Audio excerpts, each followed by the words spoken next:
જી અત્યારે જ મને કલાક પહેલા એક મેસેજ આવેલો છે કે પદ્મિનીબાએ જે આંદોલન ચાલુ કર્યું તો મેં 800 મહિલાઓ પાસેથી મેં 1200 રૂપિયા લીધા અને એ 1200 રૂપિયા લીધા 800 મહિલા પાસેથી અને 9,60,000 રૂપિયા મેં ભેગા કરેલા છે. તો કોઈ પણ એક મહિલા મારી પાસે આવે સાબિતી લઈ કે ભાઈ પદ્મિનીબાએ 5 રૂપિયા પણ અમને આપ્યા, મેં અમારી પાસેથી લીધા છે, ઉલટાના મેં મારા ઘરના ખર્ચા છે, જે પણ અત્યારે આંદોલનનો ખર્ચો થયો છે એ અમારા રેલનગરના ભાઈઓ દ્વારા અને મેં અમુક ખર્ચો મેં મારા ઘર દ્વારા કરેલો છે. તો આવા આક્ષેપો સમાજમાં જો વાયરલ થાય અને ઘણું બધું વાયરલ થાય છે તો પણ હું એક જાતું કરી દઉં છું. પણ અત્યારે મને યોગ્ય ન લાગ્યું કે ક્યાંક ને ક્યાંક મને બધા નથી ઓળખતા, જે મારા નજીકના લોકો હોય છે એ જ મને ઓળખે છે. તો ક્યાંક ને ક્યાંક આ ખરાબ મેસેજ બધા પાસે પહોંચે એની પહેલા હું ફરિયાદ કરવા આવી છું અને આમાં જે પણ વ્યક્તિ નીકળશે એને હું આ વખતે મૂકવાની નથી.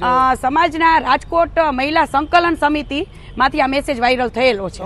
જી ના, એ તો મને નથી ખબર કે કોના દ્વારા, પણ મને રેખાબા વાઢેનો ફોન આવ્યો કે દીદી આ મેસેજ સંકલન સમિતિ રાજકોટના મહિલા ગ્રુપમાંથી આવેલો છે આવો મેસેજ.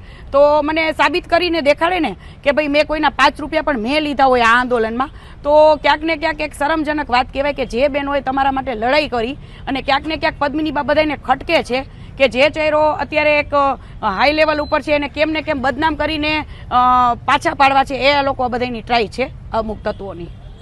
જી ના, મારી મેં વાત કરી જ લીધી છે એટલે મારે ફરિયાદ કરવાની જ છે અને ફરિયાદ લઈ જ લેશે, નહીંતર હું એમાં પણ મારો વિરોધ દર્શાવીશ.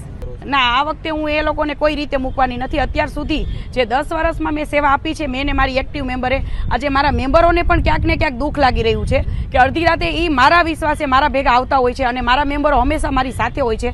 તો અમને બધાને એક ખોટા છાંટા ઉડાડે છે આવા લુખ્ખા તત્વો કહીને આપણે, કે જે સમાજના આવા તત્વો છે કે જેને ક્યાંક ને ક્યાંક અમારી પ્રત્યે કોઈ પણ હોય તો સામે આવીને બોલો, બરાબર? પાછળથી આવા મેસેજ વાયરલ કરો છો ને તો તમે ગરાસિયા લેવા કેવા લાયક નથી.